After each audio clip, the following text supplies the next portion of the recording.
Hello everyone. आज हम class 10 का चैप्टर 1 करेंगे। चैप्टर 1 है हमारा केमिकल रिएक्शंस एंड इक्वेशंस। इस चैप्टर को बच्चों हम रियल लाइफ एग्जांपल के साथ बिल्कुल इजी लैंग्वेज में समझेंगे। तो आइए अपने चैप्टर को स्टार्ट करते हैं।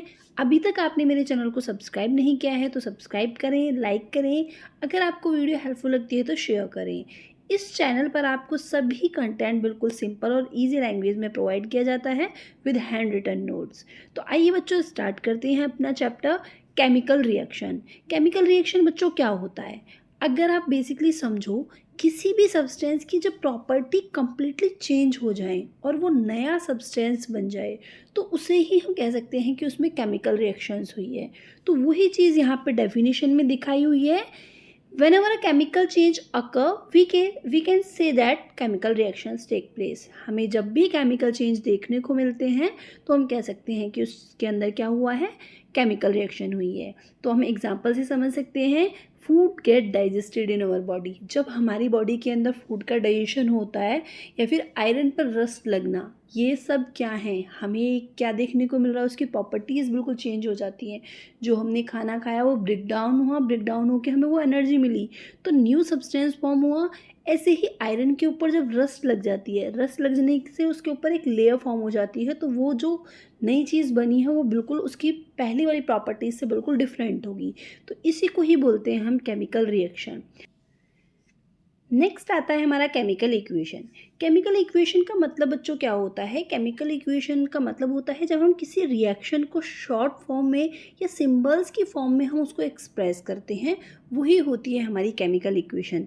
जैसे यहाँ पे एक केमिकल रिएक्शन बना के दिखाई हुई है कि magnesium is burned in air to form magnesium oxide. तो उसको हम कैसे रिप्रेजेंट कर सकते हैं? तो हम देख सकते हैं कि मैग्नीशियम का जो सिंबल होता है वो क्या होता है, Mg होता है।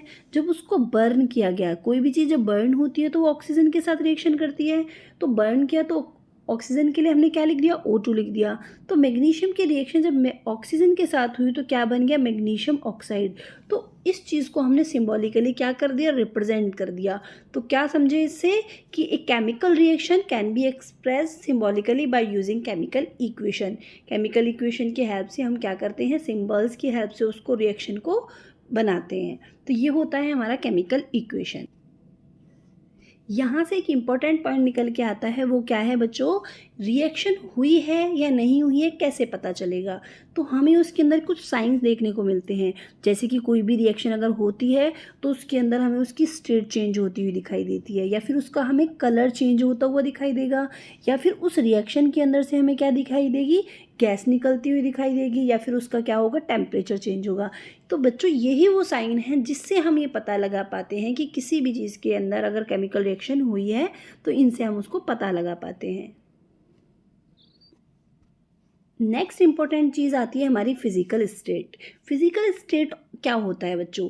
इससे पहले आप एक चीज़ समझो, ये जो मैंने आपको ऊपर रिएक्शन दिखाई है, इस रिएक्शन में आप बच्चों क्या देख रहे हो, ये रिएक्शन लिखी हुई है। इस रिएक्शन में आप, एक तो दिख रही है आपको LHS साइड, एक दिख रही है आपको RH साइड। ये जो LHS साइड होती है बच्चों, इनको बोला जाता है रिएक्टेंट, और ये जो RH साइड होती है इसको बोला जाता है प्रोडक्ट। तो जो रिएक्शन होती है उस रिएक्शन में हम क्या बोलते हैं कि उसकी फिजिकल स्टेट, रिएक्टेंट और प्रोडक्ट के साइड में क्या लिखे रहे होते हैं, छोटे छोटे सिंबल्स लगे होते हैं, जैसे कि LSG AQ। तो ये सिंबल ही क्या बताते हैं बच्चों, उस रिएक्टेंट का स्टेट के बारे में बताते हैं कि उसकी स्टेट कैसी है, वो गैस है, लिक्विड है, या फिर वो सॉलिड है। ये सब चीज़ें वो क्या बताते हैं, ये सिंबल्स रिप्रेजेंट करते हैं इस चीज़ को। तो बच्चों फिजिकल स्टेट से हमें क्या पता चलता है, फिजिकल स्टेट से हमें जो हमारे रिएक्टेंट होते हैं और जो प्रोडक्ट होते हैं उसके बारे में हमें इन्फॉर्मेशन मिलती है। जैसे हम कह सकते हैं कि अगर कोई चीज़ गैस है तो उसके लिए जी से रिप्रेजेंट करते हैं, अगर कोई चीज़ लिक्विड है तो उसके लिए L से रिप्रेजेंट करते हैं, सॉलिड के लिए S से रिप्रेजेंट करते हैं, अगर कोई एक्वस स्टेट में है तो उसके लिए हम AQ से रिप्रेजेंट करते हैं। तो ये होती है हमारी physical state of reactant and product.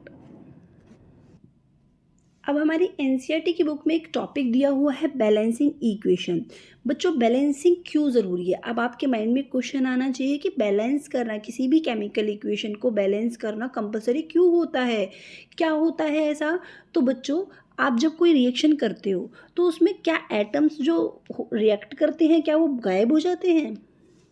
Balancing इसलिए ज़रूरी होती है बच्चों, जो केमिकल रिएक्शन होती है वो लॉ ऑफ कंजर्वेशन को फॉलो करती है, law of conservation of mass को फॉलो करती है। लॉ ऑफ कंजर्वेशन का मतलब होता है कि मैटर ना तो कभी क्रिएट होता है और ना ही डिस्ट्रॉय होता है।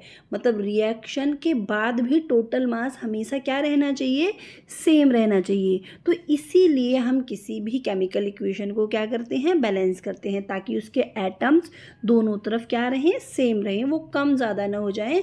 तो इसीलिए हम क्या करते हैं बच्चों, बैलेंसिंग करते हैं।